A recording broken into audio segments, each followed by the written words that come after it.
Good morning. I'd like to welcome and thank you all for joining us today at this year's II Collaborative Conference on Gender and Health, held virtually today on Zoom. My name is Mary Gallagher. I'm the director of the International Institute and also the Lowenstein Professor of Democracy, Democratization, and Human Rights.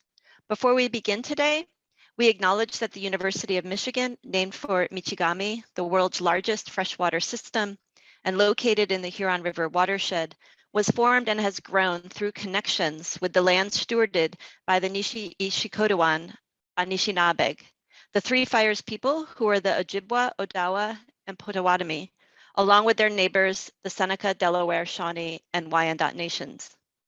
If you are new to Zoom, take a moment to familiarize yourself with the webinar interface. Your mics are muted, but you can submit questions through the Q&A. And there are also live transcripts available for ADA accommodations. This conference on gender and health in global, transnational, and historical perspectives brings together scholars from public health, the humanities, from the medical sciences and the social sciences, whose areas of research will help us consider past and present relationships of gender and health. There will be 3 panels with built-in breaks throughout the day. All panels have 4 speakers, and will conclude with a Q&A session moderated by the moderator. We will begin shortly with our first panel, Power and Health, Examining Decision-Making, and you can view the full schedule in the link that Gabrielle is providing in the chat, along with our speakers' bios and talk abstracts. I'd like to also do some acknowledgements and thank yous. This is a very big team of centers and people involved in the organization. This conference was co-organized by African Studies Center, Center for Armenian Studies, Center for Japanese Studies, Center for Middle East and North African Studies, the Kenneth J. Lieberthal and Richard H. Rogel Center for Chinese Studies, the NAM Center for Korean Studies, the Center for Latin American and Caribbean Studies, the Center for South Asian Studies, and the Center for Southeast Asian Studies. It's co-sponsored by the African Studies Center, the Global Islamic Studies Center, the Program in International and Comparative Studies, the Donia Human Rights Center, the Center for Armenian Studies, the Center for European Studies, the Center for Russian, Eastern European, and Eurasian Studies, the Center for Global Health Equity, the School of Nursing, the Department of Health Behavior and Health Education, the School of Public Health, the Department of Sociology, the Department of History, and the Department of Economics. This event is funded by our Title VI grants at 5 of the centers, which is a grant through the Department of Education. I'd also particularly like to thank the staff who have worked so hard on this conference throughout the year, notably Gabrielle Graves, Alana Rodriguez, Kristen Waterbury, Evan Vowell, Clemente Beggy, Julian Locke, Dohi Morsman for organizing the conference. Raquel Buckley for her help with II communications and leading the promotional efforts.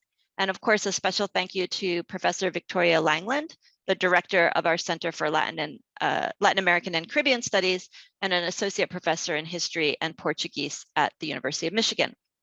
Professor Langland played a key role in outlining the themes and the goals for this conference and providing guidance during the planning process. I'd also like to thank our tech help from LS&A Technology Services, particularly Keith Kuras, for the support with this Zoom webinar. So now I'd like to turn to introduce our moderator for the first panel, Power and Health, Examining Decision-Making, which will take place from now until 11:15. Moniek van Rheenen is a 6-year PhD student in linguistic anthropology and Southeast Asian studies at the University of Michigan. She specializes in Indonesian Islam. She received her BA in English and Spanish from Cornell University in 2014 and served as a Fulbright English teaching assistant in Pekanbaru, Indonesia in 2015 and 2016. As the current recipient of a Boren Fellowship, Fulbright Scholar Grant, and National Science Grant, Moniek is working remotely as a visiting scholar at the Center for the Study of Islam and Society at Hidayatullah State Islamic University in Jakarta, while gathering data for her dissertation. Moniek is also trained as a doula and birth worker and has secondary research interests in cross-cultural birthing practices and alternatives to Western biomedical birth, especially among conservative Muslim communities in Indonesia. So I'm going to turn it to Moniek to start the first panel. Thank you. Thank you so much, Mary, for that introduction. So again, welcome to the first panel of the day, Power and Health, Examining Decision Making. This panel will go until 11:15 a.m. and we have 4 speakers joining us for the discussion. First, we have Zhou, Assistant Professor of Sociology at the University of Michigan. Emine Everett, Associate Professor of History at Michigan State University. Elizabeth J. King, Associate Professor of Health Behavior and Health Education at the University of Michigan. And Victoria Langland, the Director of the Center for Latin American and Caribbean Studies and Associate Professor of History and Portuguese at the University of Michigan. After all of the panelists speak, we will have a Q&A session, but please feel free to submit your questions at any time using the Q&A feature at the bottom of your screen through Zoom. So without further ado, our first speaker is Zhou. Professor Zhou is an assistant professor of sociology and Chinese studies at the University of Michigan. Trained as a social demographer, Zhou's research examines social inequality and state market family relations through the lens of gender, marriage, and reproduction. With a focus on gender equity and authoritarian reproductive governance, Zhou's current project investigates the demographic, political, and gendered consequences of China's recent ending of the one-child policy.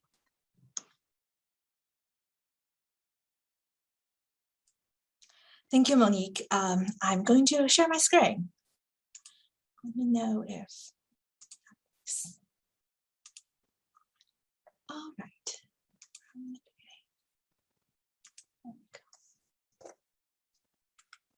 Great, awesome. Thank you for the introduction, Mary and Monique.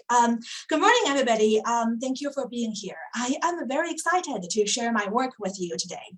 So the project the project today is based on a new project I'm currently developing on the politics of gynecological and obstetric care in contemporary China.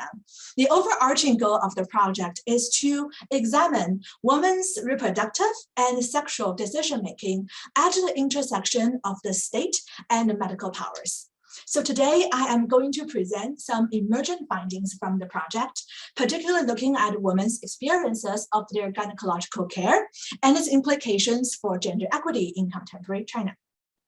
So, in recent years, women's differential access to safe, skilled, and respectful maternal care has captured the attention of both global public health scholars, but also feminist activists. So the World Health Organizations, as well as the United Nations, both highlight the importance of the quality of care in reducing maternal mortality. In 2007, Venezuela became the first country to formally introduce the legal term obstetric violence to describe the disrespectful and abusive treatment of women during pregnancy, childbirth, and the postpartum period. Several Latin American countries soon followed suit, including Argentina, Bolivia, and Panama. So the term obstetric violence gives name to what some scholars have called an invisible wound.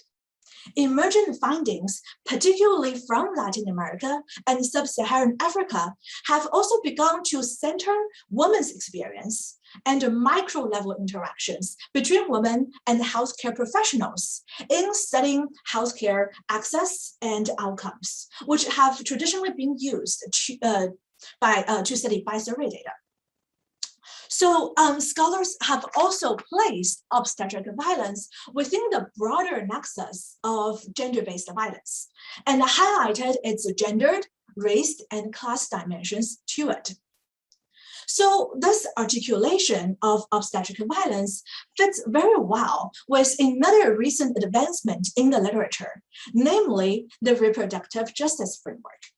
So the reproductive justice framework takes a human rights approach to reproduction, and it moves away from the traditional focus of only on the right to not have children. So women's access to abortion, to contraception, but also this framework then also further highlight women's human right to, or birthing parents' human right to have children and the right to dignified parenthood. particularly for populations that have traditionally been excluded from reproduction based on eugenic policies and politics. So in this project that I'm developing, I try to draw on both frameworks, the frameworks of obstetrical violence at one hand, but also the framework of reproductive justice on the other, and return to the case of China. And I also want to focus on women in general, not just, mothers or soon-to-be mothers. So China presents a particularly fruitful case to examine women's sexual and reproductive decision-making at the intersection of the disciplinary power of the state and the medicine. So for example, extensive research and extensive scholarly accounts and journalistic accounts have documented the abuse inflicted upon the female bodies during the one-child policy era. And crucially, many of such treatment has happened within the medical setting and carried out by healthcare professionals. And on the other hand, China's total fertility rate has stayed below the replacement level since the early 1990s.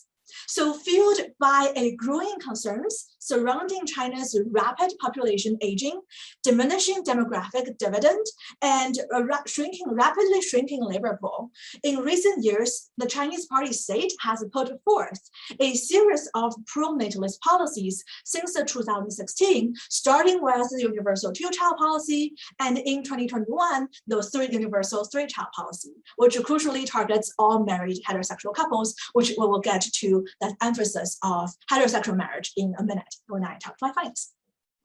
So against this backdrop, both theoretical and empirical, in this project, I try to ask, how do women experience their gynecological care? And how does such experience then shape their sexual and reproductive decision-making? And writ large, what I want to ask is, what are the roles of healthcare professionals in the discipline and evaluation of female bodies? So for this project, I rely on a sequential and iterative analytical approach and multiple sources of data.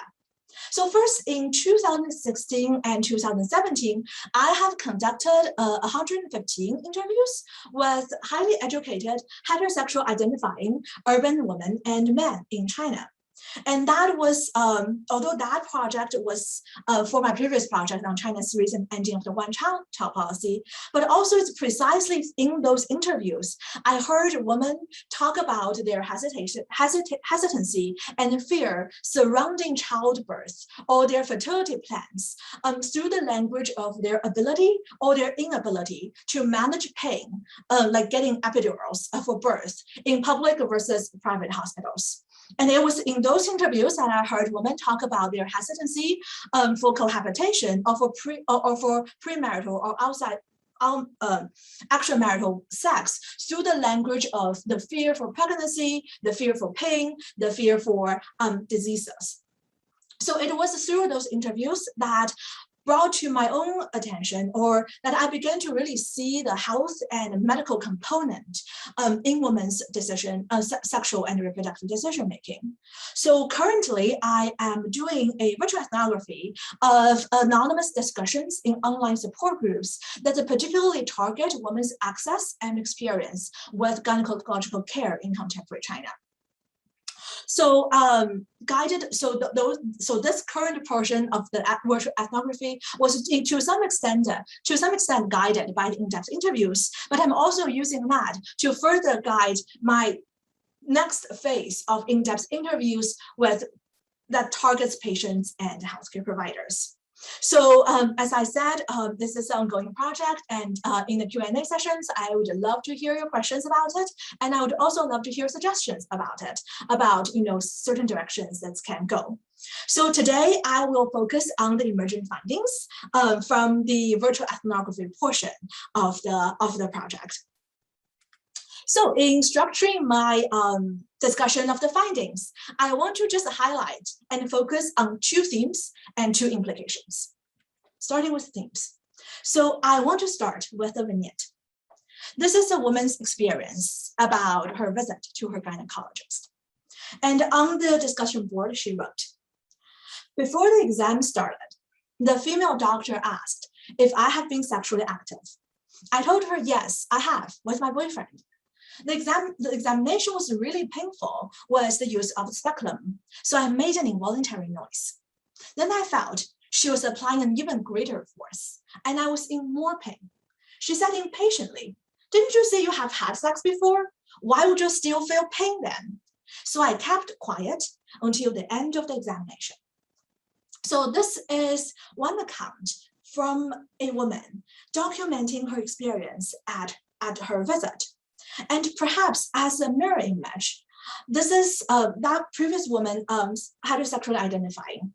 And perhaps as a mirror image, this is another account, this time by a lesbian woman. So she said, "The female doctor asked about my sexual history, and I told her it was not in the conventional sense. During the exam, neither of us said much. Then she asked, 'Are you a lesbian?' I said, 'Yes.' She asked, 'If you want to have sex, wouldn't it feel better to be with a man?'" So in her account, she titled her account, "Sexual Minority Shamed by Doctor," and posted this July. So what these two vignettes illustrate is a prevailing sense of moralization and shaming of sexual behavior. So in those women's anonymous accounts, one of the prevailing themes surfaced is this feelings of being judged or being shamed for their sexual activities. And these feelings of being judged and being shamed are compounded for those who engage in sexual activities outside the context of heterosexual marriage. So that applies to our first vignette, in unmarried but sexually active women. But crucially, it also applied to queer women, as the second vignette illustrated. So, and as part of the shaming, these women again described pain as a punishment in the process of this moralization of sex. So as the first vignette illustrated, and she is by no means a singular example. So a recurrent theme or recurrent thread is the idea of not only being judged or being shamed, but when upon knowing that these women have engaged in these kind of sexual activities, then they described a feeling that then the healthcare professionals completely have a disregard for excessive pain. So in other words, pain here is used as a form of punishment in this process of moralization and shaming. And this disregard for pain leads me to the second theme I want to discuss with you, which I call a disregard for personhood. So one of the most frequent accounts in these anonymous online discussions are accounts of excessive pain. So you will open up a board and see threads upon threads where the key words popping out at you is the sense of pain. So women use the language of, "It was so painful, I was literally in tears," or things like, "I cried because of the pain." So in the legal definition of obstetric violence, which only applies to birthing mothers or soon-to-be mothers, one of the emphasis was this disregard for excessive pain. And here you see a similar thread that kind of ties to that. So, but the point is not only the excessive pain, but that the sense of excessive pain was frequently disregarded. So when the complaint was made, according to some descriptions or some accounts, when the complaint was made, sometimes the doctor exert an even greater force, or say things like, you have had sex before, why would you still feel painful? So scholars have described obstetric and gynecological violence as an invisible wound. And I hear this, particularly this disregard for excessive pain, speaks to that invisibility as well. And at the same time, other than this disregard for excessive pain, Another prevailing theme is this disregard for privacy in examinations. So this disregard for both bodily pain or exam privacy leads to some women feel the disintegration of a whole personhood. So you hear women use the language like, I feel like a lamb being slaughtered, to describe that this sense of alienation and this sense of dehumanization, to describe their exam process. And you hear women use the language of, I feel sexually violated, to describe what they experience at those care visits. So the two themes, the moralization and stigmatization and punishment for sexual activities, but also disregard for personhood, lead us to the question of, so what? So what? Other than these women's experience, what are the implications for these themes? And I want to highlight two implications of the so what questions. So the first implication is then such experience impair care access for this woman. So you see also another prevailing themes or thread on those discussion board is women express a profound hesitancy in seeking medical care. You will hear young women, especially those who are in their 18, 19, under 20. Those are women who say, I heard this is terrible. I heard this is painful. Then do I really have to go to see my doctors? So this has forced some women to turn to alternative resources. And sometimes these alternative resources meant each other for medical devices. So you hear people say, you watch women say that, I have this list of symptoms. Do you guys know if I have to go? Or do you guys know what might be some treatment? What are some things that I can do at home? So in other words, there's the experience, the negative experience with gynecological care, then further physically impair women's access to care in the first place. But then at the same time, not only is the access to care impaired, at the same time, when that care is limited or impaired, there's also very limited claims-making recourses. So again, I want to redirect you to the vignette I showed you about this lesbian woman being shamed for her sexual activity. So after she posted this account of being shamed for her queerness, in one of the comments supporting her, the commenter asked, well, this is outrageous. You should make a complaint about this doctor. And very poignantly, she replied. She replied in saying, well, it's not realistic because then I would be forced out of the closet. So so during my virtual ethnography, sifting through all these accounts, one of a salient theme that emerged is to these women, once they describe or verbalize the experience, often the only thing that's left is the validation from peers, but rather there are very, very few institutionalized recourse to make claims, to complain about the experience that their experiences. Oftentimes you'll hear people ask each other, do you know what I can do about it? And sometimes mayor's hotline becomes one thing that sort of a catch-all hotline becomes something that people suggest. But other than that, it seemed that to these women, there's very limited knowledge, but also just a very limited recourse to make claims. And this limited claims-making recourse then also intersects with other social identities and becomes this thick web of precarity that impacts and disproportionately impacts women who already occupy disadvantaged social positions, like the queer woman I described here. So I want to end with two questions that I am thinking about, but also for our Q&As and discussions.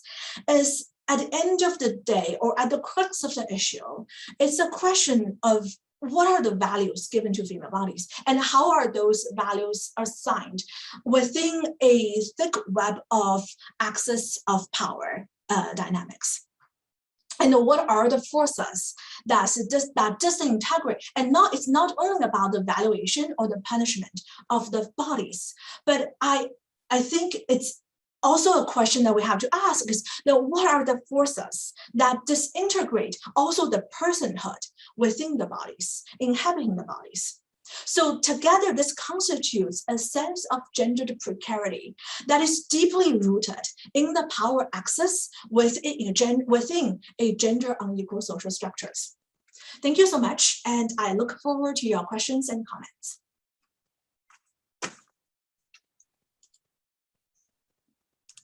Thank you so much, Professor Zhou, for your excellent talk. Our next speaker is Emine Everett. Professor Everett is an associate professor of history at Michigan State University, and her research and writing focus on the Ottoman Empire and Turkish Republic. Thematically, she's interested in histories of education, secularization, gender, public health, and most recently, intoxicants in Turkey.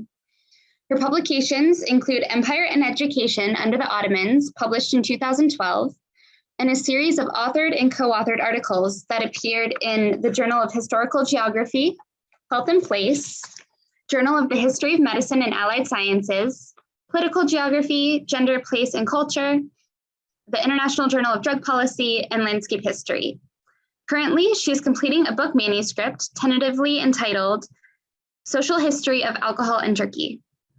Her research has been supported by the National Academy of Education and Spencer Foundation, the National Endowment for the Humanities, ARIT, Mellon's Foundation, the Mellon Foundation's Humanities Without Walls, and a range of fellowships and grants from Michigan State University. She regularly teaches courses on the history of Islam, the modern Middle East, women and gender, and most recently, alcohol from global and social history perspectives.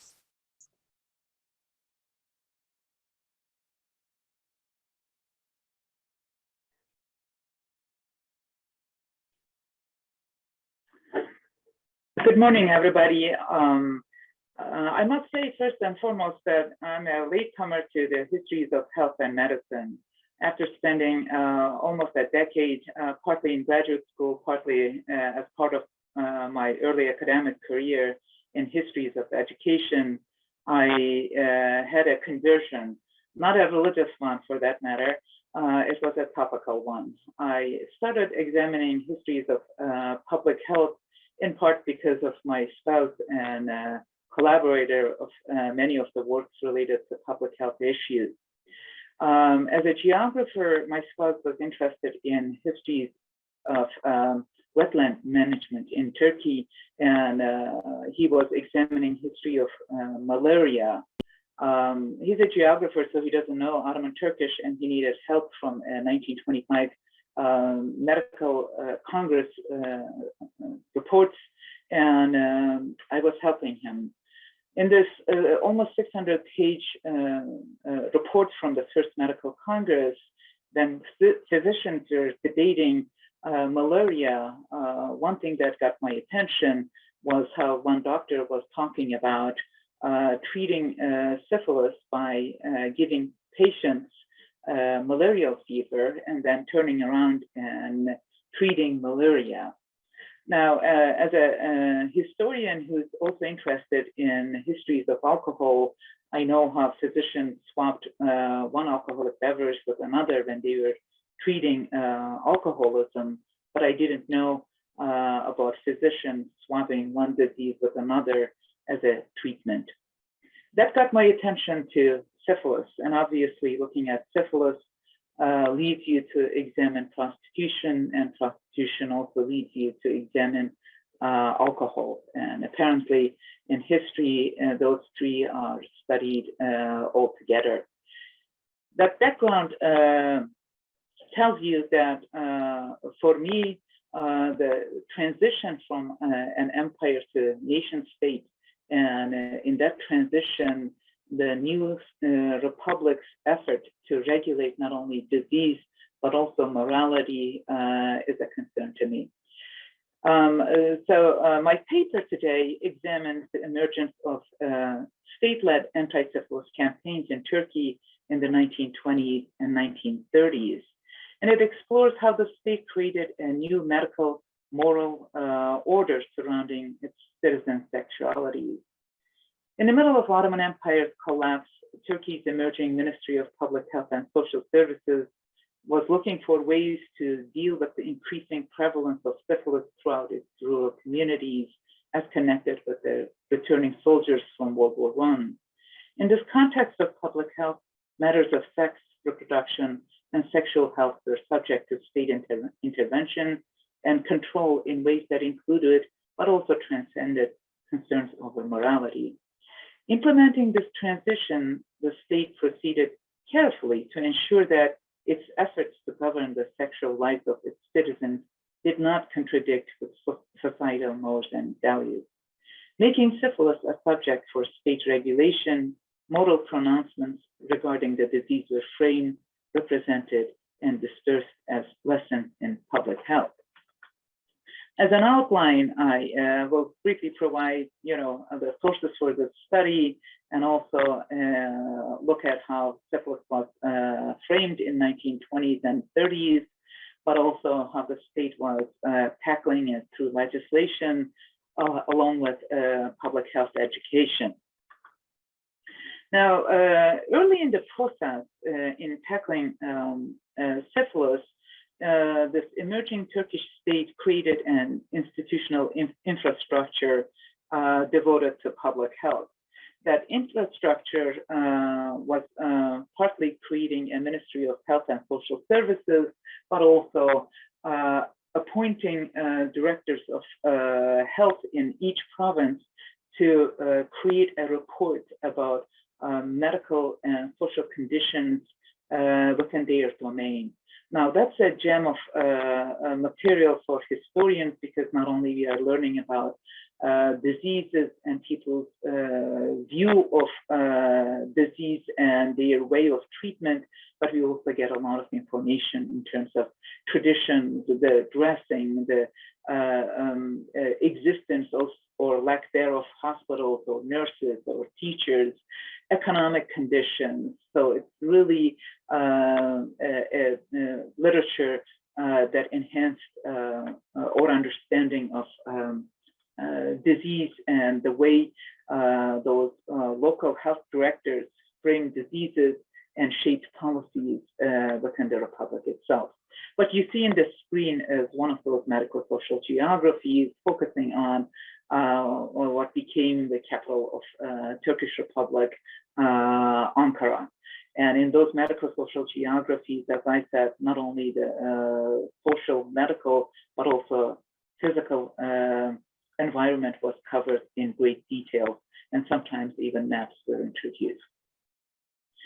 Now, it's essential for us to understand how syphilis in this emerging state was getting framed. And one of the directors of health in this emerging capital was looking at syphilis in relation to the hardship that was coming from World War I, but also because of the poverty associated with wars and other difficulties. It's interesting that early on, within many of those medical social geographies, one thing that emerged as the cause for syphilis, that was prostitution, and for that matter, it was secret prostitution. So the effort to handle syphilis in the long run was heavily shaped by this focus on prostitution and its association, especially with rural communities. Now, medical social geographies that became the backbone of our study focused on how villagers, not only were hiding syphilis if they acquired, but they were also using traditional medicine, and that mercury fumigation would cause their teeth rot, and it wouldn't solve their problem, or that they would go to traditional healers in order to be saved from syphilis, and that there was a great difference between village and urban areas in terms of people's approach to syphilis and its treatment. Notice that medical social geographies were reflecting those doctors who were directors of health in those provinces were also reflecting their own perceptions of, in quote, backward villagers and their lack of hygiene and scientific methods. And in this medical social geography is another group associated mostly with syphilis was prostitutes. And therefore, instead of putting soldiers returning from World War I and later on War of Independence as contributing to the spread of syphilis, they brought as a present right. The state avoided focusing on the veterans directly and focused rather on women and primarily prostitutes to tackle the question of syphilis.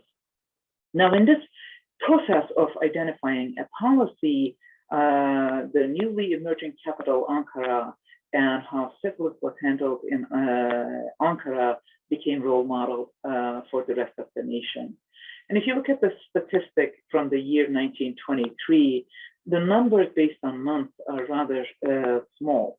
The director of health in Ankara reported that not only these numbers are not accurate on one hand because there was a lot of hidden syphilis not reported, but mostly he bragged about how successful this emerging capital was in tackling syphilis because they were able to open a brothel at the outskirts of the city, and they made the prostitutes there subject to medical examination twice a week, and therefore a model like that should be adopted for the rest of the country.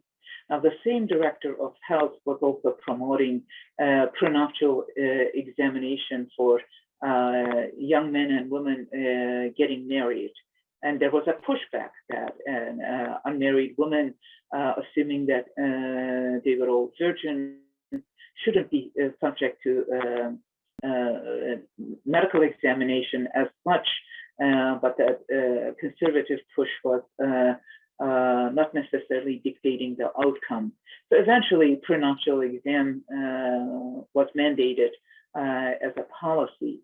But the effort to create brothels in cities in an effort to overcome large number of syphilis that plagued apparently the country is what I'm interested in exploring.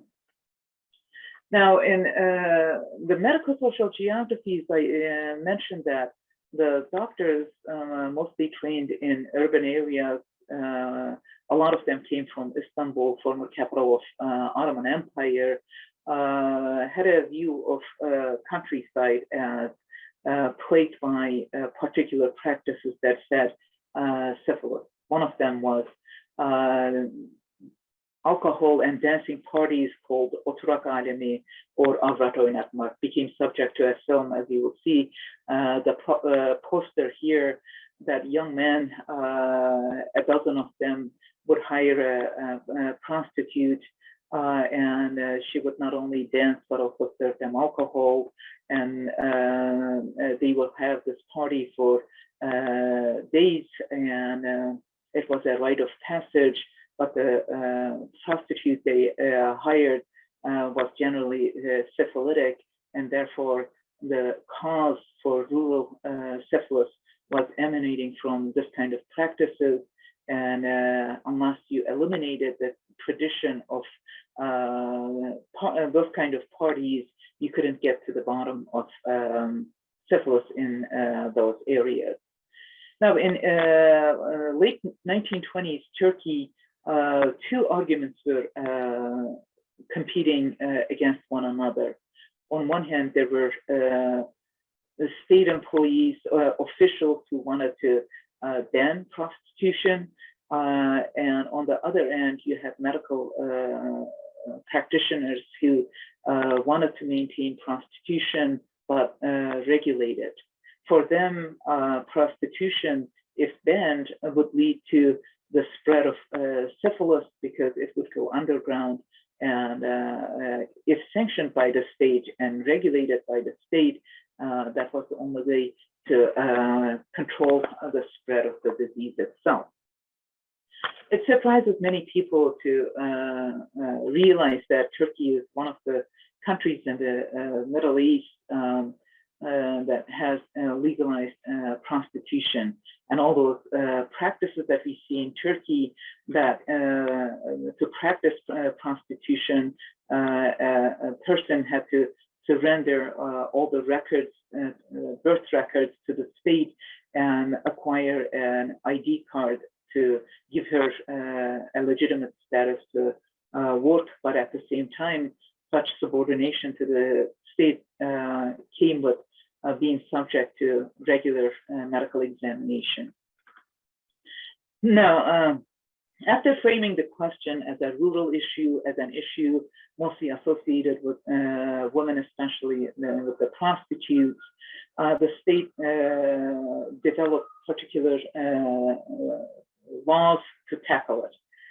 One of them is the public health law that was quite comprehensive, and this legislative effort not only required reporting of syphilis, and if a doctor noticed that a patient has syphilis, he had to mandate that, and local authorities were empowered to sort of be the carriers of the state's gaze and report any suspicions of syphilis, but also those who were identified as having syphilis were forced to go through medical treatment, and their mobility, if they moved from one place to another, was heavily monitored, and that they had to complete their treatment in order to get away from state control. Now, this treatment was going to be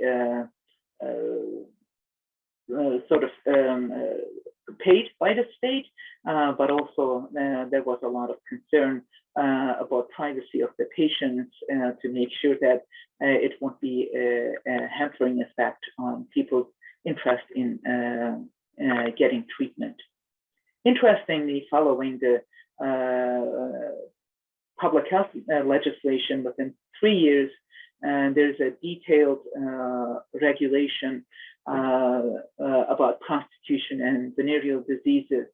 And in 120 article regulation, not only you see the regimes of policing coming to the picture, but the state defines the location for brothels and how they were going to operate, what kind of lighting they can have, what kind of doors they can have, what kind of music or liquor they can have or not have. All those restrictions were in place. It's one of the most detailed regulation regarding brothels and prostitution that you can find. And if prostitutes working in brothels subject to regular examination were identified as syphilitic, they were subject to treatment, isolated from the place, but the brothels were also asked to cover the cost of their treatment. Now, it wasn't only through the legislation that Turkish Republic was trying to handle syphilis in 1920s and 30s, there was also an effort to provide free doctors, and for those who couldn't go to urban areas to seek treatment, there were proposals that there should be traveling doctors to go to the doorsteps of people in order to save them from local traditional healers themselves. Part of this effort was to educate people, because not everybody was literate, and you find the rising public health education campaigns through posters and through those local religious leaders telling the community in terms of available opportunities for treatment. One of the posters that I find quite interesting is how at the heart of this poster, in the middle, it says, avoid these kind of entertainment.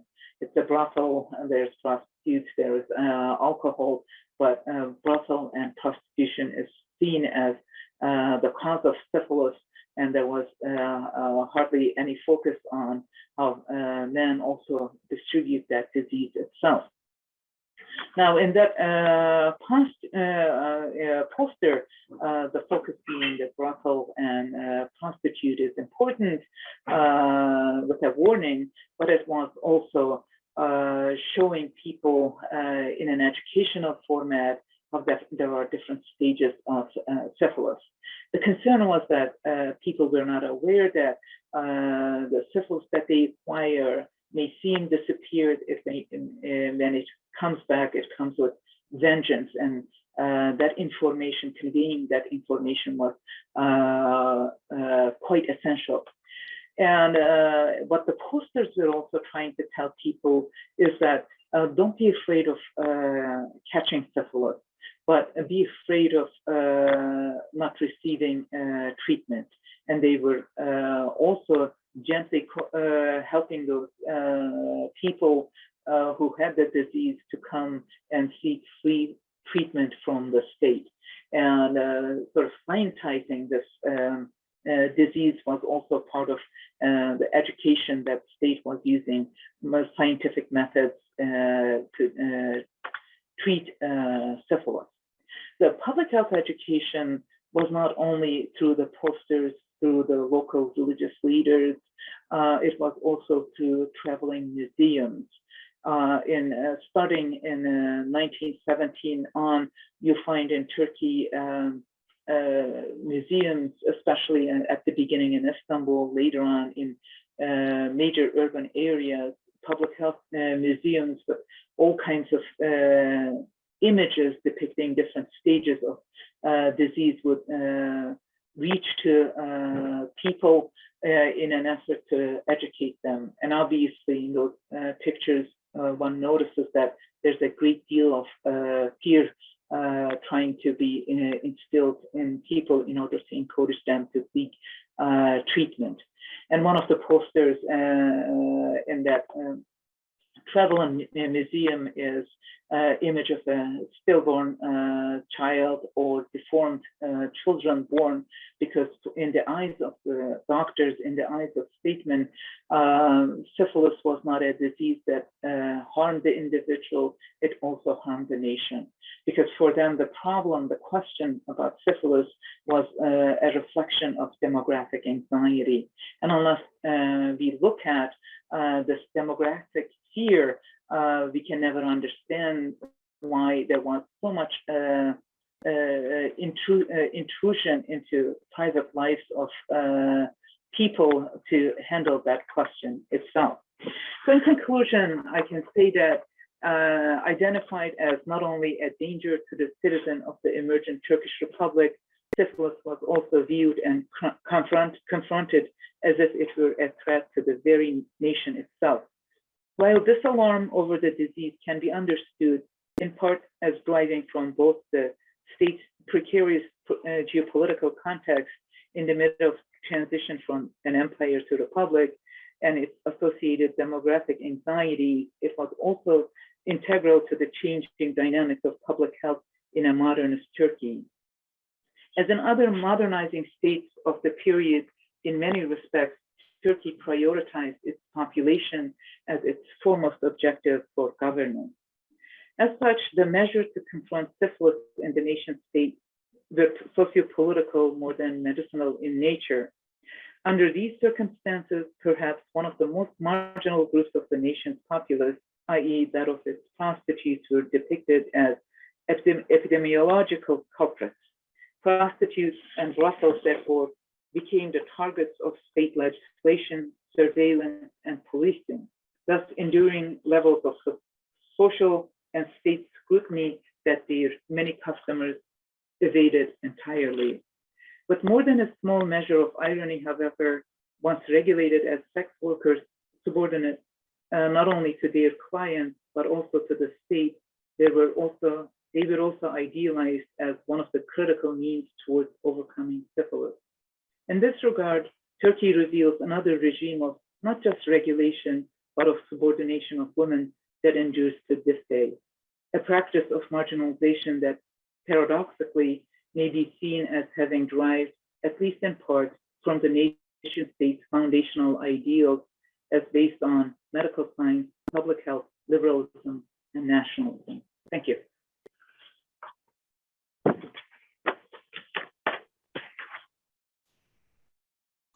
Excellent. Thank you so much, Professor Everett. And thank you to all of our panelists for their wonderful, engaging talks. I think it's offered us a lot of food for thought. And as Dr. King and Dr. Langland mentioned, a lot of overlapping themes and ideas that I think really nicely tie all these talks together. So thank you to everyone who submitted questions so far through the Zoom feature.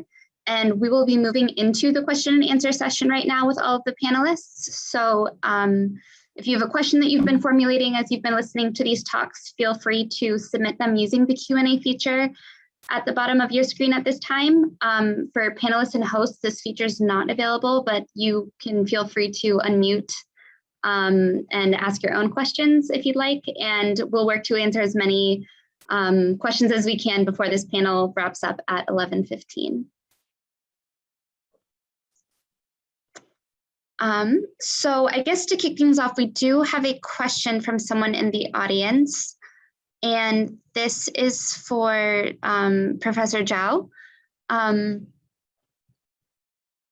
And I don't know if you can see the question, but I'll read it in any case. But while listening to the two experiences that you presented, I thought about how these power dynamics can affect health outcomes, deterring women from attending health centers, and also because of the consequences of dismissing their pain, or because, as in the example, women decide to be quiet about how they feel. Are you exploring these consequences in your research? Thank you, Constanza. That's a great question. And that's exactly the point of the implications of the two themes. One of the implications being that it impairs women's access to care. And when care is impaired, also there's very limited recourse for claims making for women. And as this project moves forward, that's definitely one of the things I will collect more data on. But thank you for your questions. And I would also just want to say that it has been such a treat to listen to all the talks, and I myself also learned a lot.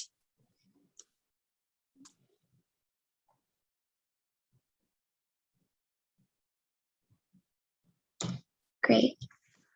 So I had a question, just thinking about the ways that these talks will kind of relate and resonate with each other, both along the lines of decision making, but something that I thought was really interesting that came up in all of the talks in some shape or form was this idea of the moralization of women's decision making and behavior in relation to sexual practice or deviance from heterosexual norms, or this idea of drug use and the potential of motherhood that is kind of presumed of every woman, or this idea of the morality in breastfeeding. And I guess I would leave this open to any of the panelists, but in each case, what is it that kind of drives this moralization? And I think across the context, I know Emine mentioned that some of these public health education initiatives were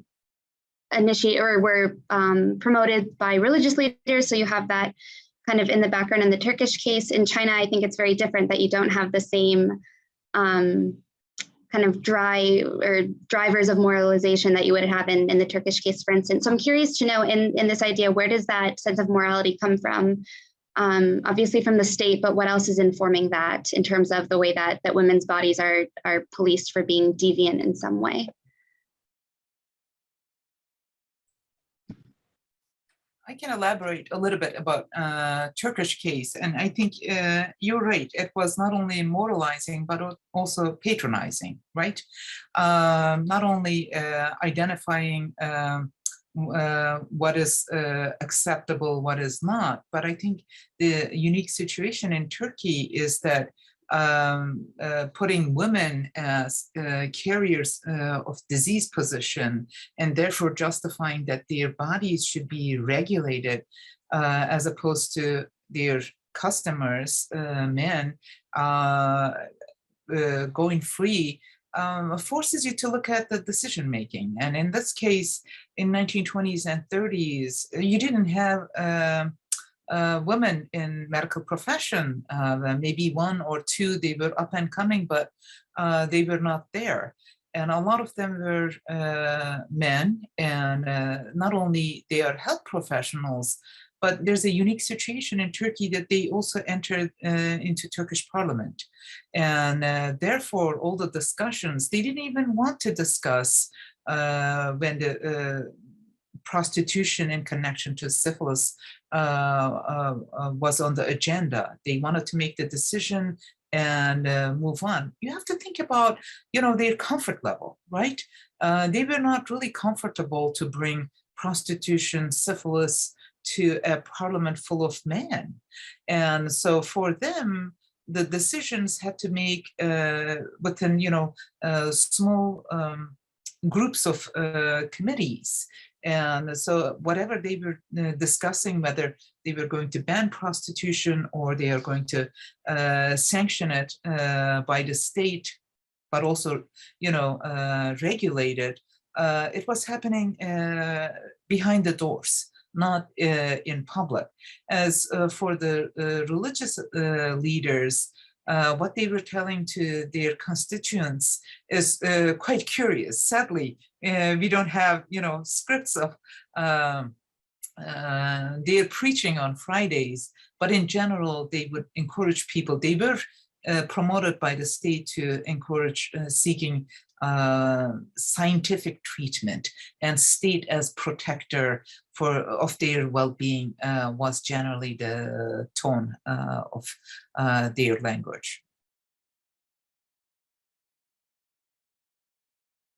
Can I just ask a follow-up question to that, or comment?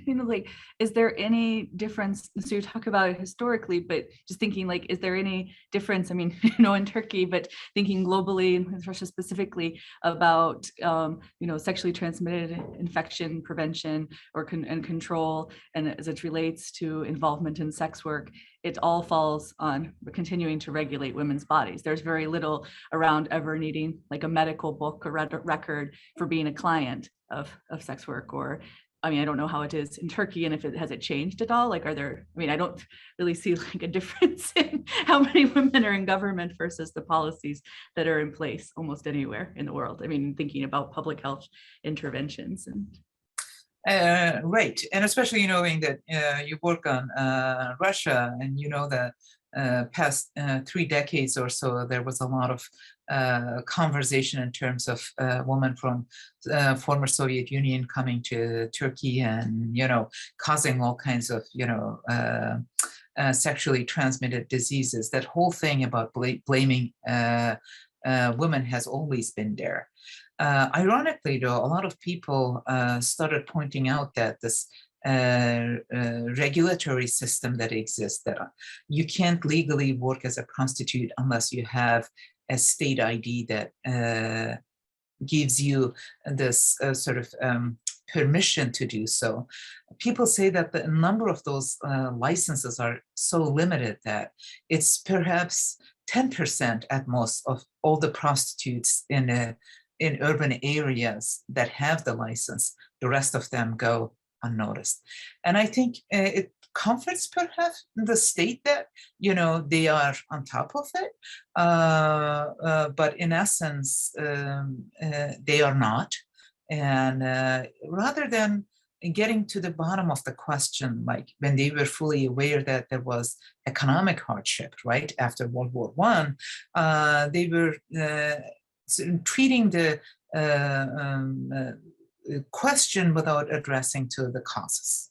And instead of helping out women to find employment, they were rather you know, open brothels and give them permission. Here are the parameters and what they cannot do. Because for them, women in prostitution cannot be redeemed and reintroduced to society. That was their perception.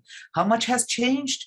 I think I agree with you that very little, and especially when men dictate the terms of how those issues should be handled.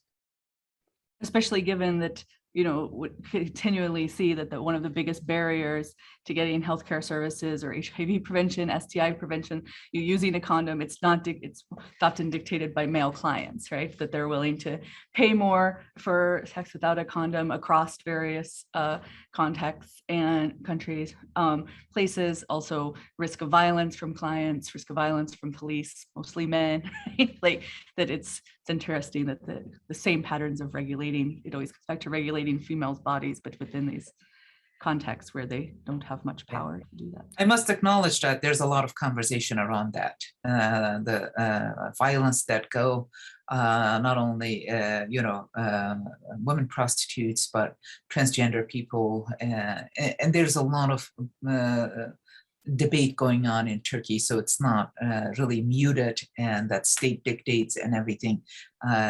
Everybody acts accordingly. So Interesting. I wanted to jump in here too, and maybe I'm not adding anything new, but I do, as a historian, I just keep going back to, like, you know, these scripts get written deeply in some deep tracks from a long time ago, and then they get, you know, further justified, and they seem to take on, you know, new dimensions, even with the state where the medical doctors become women bodies. The old ideas are so supported, and it makes me go back to Zhou's question at the beginning about the value of women's bodies, but it's also about the value of women's knowledge and the value of women's experiences. So that moralizing that you asked Moniek about, I feel like it has so much to do with a lack of a long historic lack of understanding women's experiences through their own perspective, in part because policymakers and state makers were men. They didn't think about things in this perspective, and that wrote deep scripts for us that made women's behavior not understood, but corrected, right? Not like you moralize, like, why would they be doing these things? Why would they be, you know, working as sex workers? They must be immoral. Why would they be taking drugs? It must be a human fault or problem, right? Why are they not breastfeeding their children? They don't know any better. There's something wrong with them. Never going from the other perspective and like trying to understand where this comes from. And then that becomes a trope that gets, you know, strengthened every time you see it. Oh yeah, that's what women do. Yeah, that's how it works. I mean, that's kind of simple, but I do just always feel like, for me, the answers are always in the past, and unraveling those intersections and how they continue despite so many external changes is really interesting, or where they, you know, where they do get adjusted, but not in the kind of revolutionary ways that we might hope. So thanks for the question. Great, thank you so much. And so Mary Gallier chimed in with a question that isn't routed through the Q&A function, but this is a question for Yun mostly. Comparing my own teenage experience with doctors to those of my daughters, I'm really struck by how much has changed in doctors' approaches, demeanors, respect, and lack of moralizing. Is this due to different education, more female doctors, a larger societal change? At least in my own limited experience, it is a very positive change in the US. And I think this ties in really well with what Professor Langland was just talking about. So maybe if if either of you want to kind of address that comparison and this idea of change over time.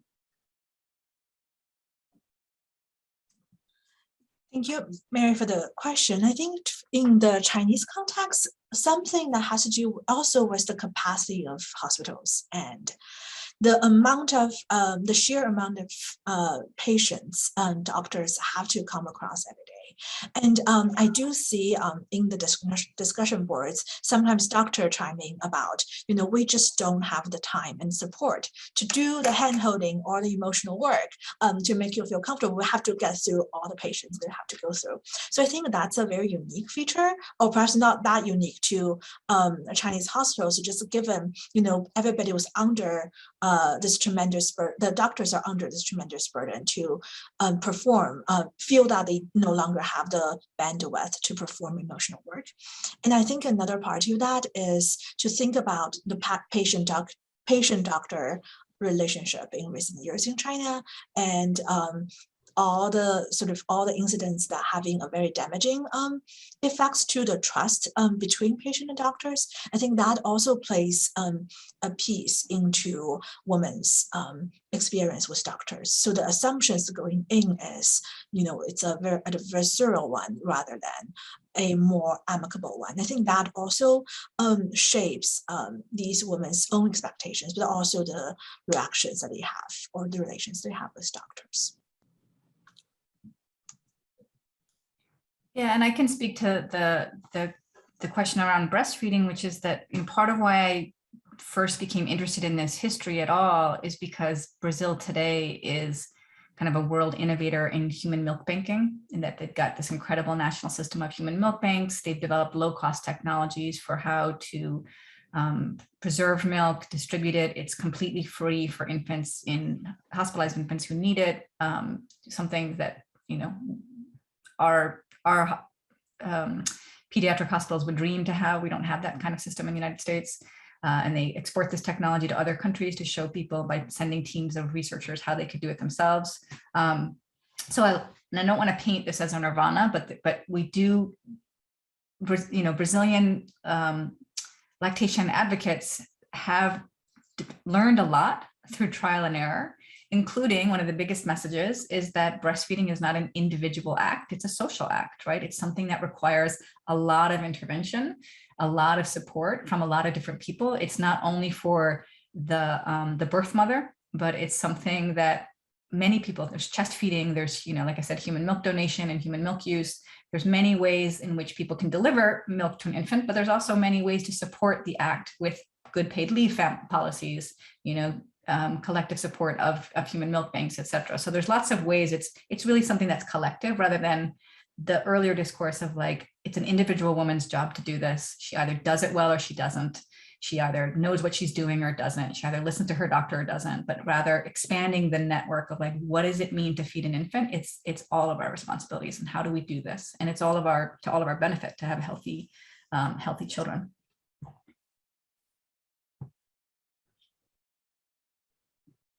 Excellent, thank you. So we have another question from the virtual audience. So to Victoria, I think this is fascinating. I look forward to reading this book. No pressure. Do you think that current ideas about breastfeeding versus using formula can also be understood in a moralizing framework?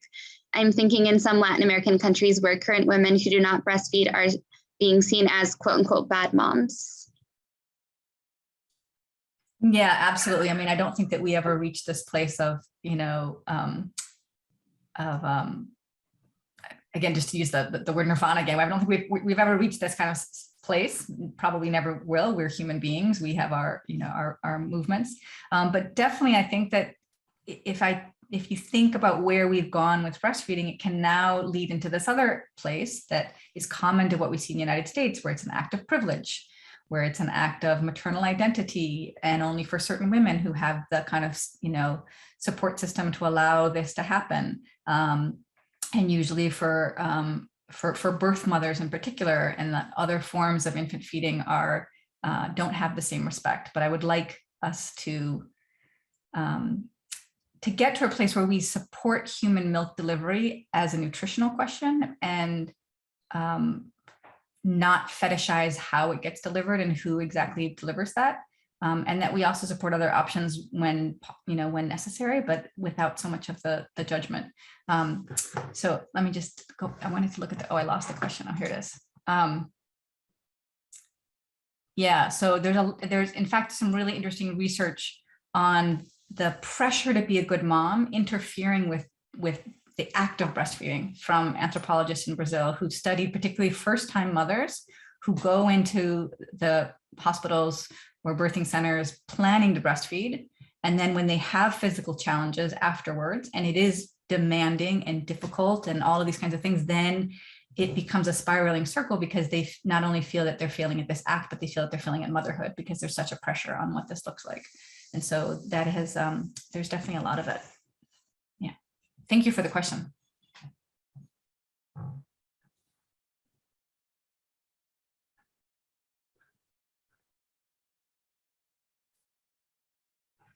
Great. So I had another question for Dr. King, and this is in part comes out of my unfamiliarity with Russia and thinking about, but I was kind of struck by this, the high rate of HIV positivity in these communities and women who inject drugs, and just the rates were startling to me. But in listening to you talk, I was thinking about kind of the pervasive stigma of HIV that kind of pervades, I think still in some ways in the United States, about it being a disease that was mostly prevalent around homosexual men, and that really heavy burden and stigma around that. And just thinking about narratives that I'm familiar with in Russia about violence against particularly homosexual men, but also just the marginalization and stigma against queer people. I'm curious about if in the way that HIV prevention is understood by the state and in Russia, if there are competing narratives about kind of the prevalence of HIV, and if there is a similar narrative of kind of the homosexuality as a way that it's passed, or if there is kind of a better recognition of intravenous drug use that comes out there, and kind of in thinking about this question of the bodies that get blamed for carrying disease, like Dr. Everett was talking about for syphilis. I'm wondering if it is this idea for, the blame is on women, or if there is also this secondary blame on gay men, kind of similar to a US context. Yeah, I mean, the key populations of people affected by HIV, I mean, it's mostly the highest prevalence among people who inject drugs, but there's a lot of stigma and discrimination against sexual and gender minorities, both policy and also societal discrimination against that, against in-laws, right, et cetera, among sexual and gender minorities in Russia. So there. Yes, I mean, if your question is that, I mean, yeah, there's different narratives than in the US, but I mean, I would say that men who have sex with men have, face many high barriers in accessing services. And there's overlap between key affected populations too, right? So that's also something to keep in mind. And Professor King, I think I'm really struck by the quotes you showed in the talk. That's, no, she's a mother, or she can be a mother. Sort of this idea that motherhood having this, the entrenched sort of expectation of motherhood, and not just completely structure all the other expectations around women. And I think that to me also, Professor Langland, when you speak sort of the expectations of breastfeeding, but also how knowledge is formed, or Moniek, you asked earlier about, where does that expectation or moralization lies? I think to me, from all the talks, it strikes me that motherhood becomes this crux where a lot of other secondary moralizations engenders. So the idea about what is a good mother, or what do we expect mother do or not do, and that expectations and that changes are deeply written, as Professor Langland said, within the script that is a deep entrenched historical root to it. So I think perhaps it's also, if we think optimistically about, what can be done to disrupt a lot of the entrenched expectations and moralization, it's this idea of opening up motherhood, sort of making motherhood no longer this unifying deep cultural script, but also what are the quote unquote allowable motherhoods in this sense. And I think that's where, if we were thinking about policy interventions, that could potentially be a place to think about.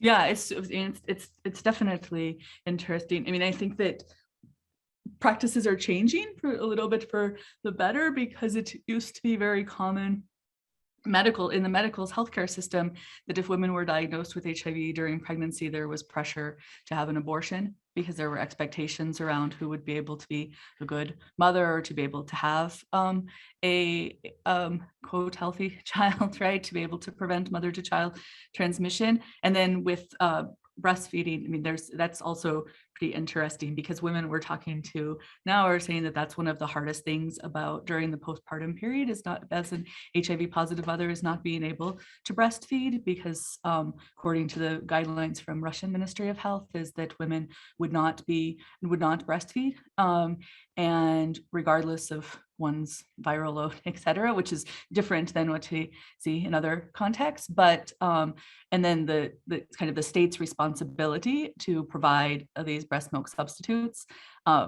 So it's definitely, but seeing this come, I mean, it's also another project around breast milk substitutes, but and access to them, and activists trying to get access to the promised kind of thing, the infant formula from the state, but women in these interviews now are really talking about that being one of the, because it challenges what is considered acceptable, what it means to be a mother. So it's definitely a theme that keeps coming up, and that relates across, and we see these historical patterns, as you mentioned, Victoria, like continuing to.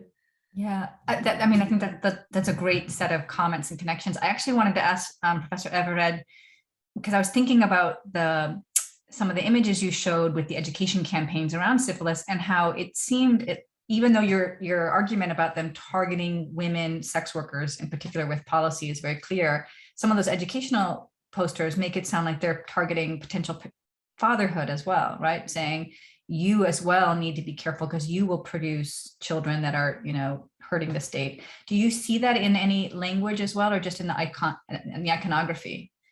Because that would be really interesting and very distinct from other places in terms of that kind of campaigning. Yeah, I think you're right. The posters also lead to men to think about their children. One of the tactics they used in those posters, not necessarily in the language, was using, those iconic rural images, Aisha or Fatma, most common names, and Ali and Aisha. It's sort of making people to see those stories as relatable. Right, and sometimes they put traditional clothing on them, because in their understanding, it wasn't only the rural communities, but it was the villagers, right? And so if the villagers could relate to the images that they were seeing, they will be more susceptible to the bigger message in the posters. The target was definitely for the future generations. And similar to what you were talking about, breastfeeding, in 1920s, there was a lot of focus, along with syphilis and prostitution as a concern. They had birthing centers, and they had, targeted women who needed to be guarded by the state because of their biological capacity to carry children, because the demographic anxiety was the leading cause for it. So it wasn't only women and their bodies, but also men, and untreated, they could pass the disease to their unborn children, was depicted. I mean, there were so many images I didn't share from the traveling public health exhibit, showing all kinds of images to sort of discourage people not seeking a treatment or thinking that I can go to a healer and get it taken care of. So there was the targeting of men as well, especially in regards to children. I have a question for Professor Everett as well. I guess this is also perhaps asking you to look at the present and speculate, or looking into the future and speculate a little. As Turkey also adopts a more pro-natalist stance in recent years, do you see an intensification or re-entrenchment of a lot of the themes you described? Or how do you think that would sort of shift or change under the state also very actively promote birth? Yes, when Prime Minister Erdogan, I think a decade ago, said that he wishes to see that every woman would have at least 3 children. Right? Of course, women's rights organizations were outraged about it. It waxes and wanes, I shall say, the focus on women and their reproduction as an agenda for the state. In the 1920s and 30s, yes, there was pronatalism, there was fear of demographic collapse, and you see similar efforts when World War II is approaching. So there's this, new program to give reward to women who bore most children, right? But it was really how their own insecurity was dictating the terms of their identification of women's bodies as something that state gently, directly, or indirectly should maneuver. But I also lived in Turkey in 70s and 80s, when perhaps that relates to Victoria's focus on in Brazil. There was abortion clinics everywhere, free for women, and there was a lot of American support for that, because at that time economic difficulty, poverty was associated with too many children. At that time, state provided all kinds of free abortions for women, and all kinds of preventive care was for them if they didn't want to have any more children. But in the past decade or two, there is aspiration, and it's not only the state but also religious versus secular, right? Because for current government it was mostly seen as conservative, and therefore there's this idealized image that a family is not complete without children, and that minimum should be 3 of them. But when the wind blows from another direction, you will see something different. And I think in current conditions, when there's a lot of economic difficulty and the value of dollar is almost 9 Turkish lira, I don't think many people are swayed with the argument that ideal families should have 3.